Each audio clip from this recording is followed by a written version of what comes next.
Strong performance over at EPF thanks to an improvement in the equities markets and sharply lower impairments. Investment income grew by almost 74% in its first quarter to 11.8 billion ringgit. Meanwhile, the value of its investment assets was up 2.2% to 16.1 billion ringgit, nearly half of which were in Sharia-compliant investments. CEO Shahril Rizal Rizwan says domestic and global markets improved significantly, with the FBM KLCI up by 6% due to growth in the banking sector, while global indices gained 12%. He adds that this positive market condition was conducive for profit-taking activities, leading to higher gross investment income. It also meant lower net impairment, which was down about 51.5% to 775.9 million ringgit from a year ago. Despite the encouraging first quarter, Shahril says the retirement fund remains cautious moving forward as recovery in commodity prices remains weak with continued currency volatility.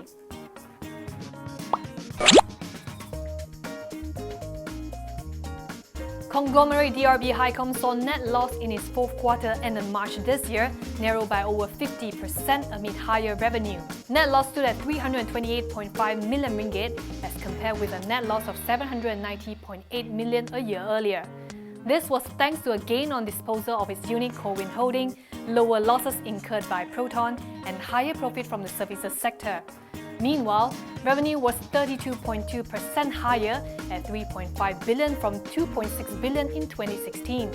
DRB-Hicom says Post-Malaysia was a major boost for the group. It expects the Postal Services Group's logistics and aviation businesses to be key growth drivers for the group, with e-commerce to further boost earnings. And the deal with Geely is expected to create business synergies and opportunities for the group.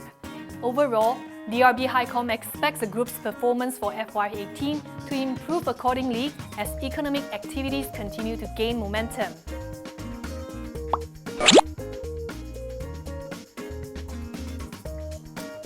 The drama at tile manufacturer Stone Mastercups continues. Its MD Koh Mui Tee says he still possesses executive power over operations after the company renounced an EGM to oust him and Executive Director Lee Hua Cheng. And given that Stone Master has already informed Bursa Malaysia that the meeting has been declared invalid, both will head back to work tomorrow. The meeting had been called by ED and VP Karen Lee Fong Yin, who is also the company's largest shareholder with a 22.3% stake. Koh was at the meeting but had walked out. Media were denied entry into the EGM, but raised voices could be heard from the outside.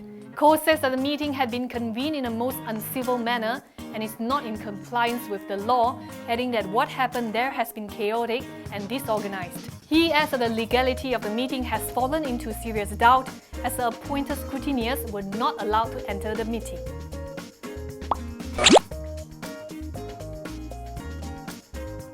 OneMDB is in the spotlight again.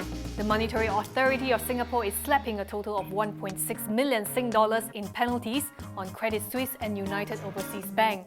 This is after it completed its 2-year review of banks involved in OneMDB-related transactions.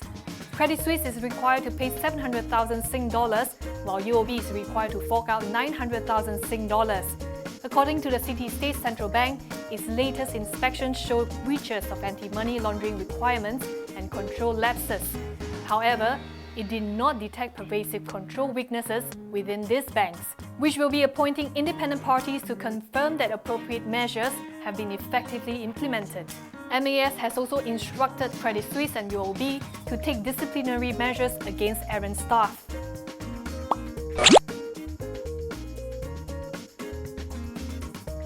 Tropicana Corp is planning launches of about 1.6 billion in GDV this year, and they will be mainly landed properties. Its chief Yao Kok Seng says the projects will primarily be in the Klang Valley, while about 19% of launches will be in the southern region. The developer is also looking to expand its product range to urban homes priced below RM500,000, which will be launched over the next 2 years on projects including Tropicana Aman in Kota Kemuning and Tropicana Heights in Kajang. With unbilled sales of 2.3 billion ringgit, the group is expected to register better performance this year and surpass the 1.2 billion ringgit recorded last year.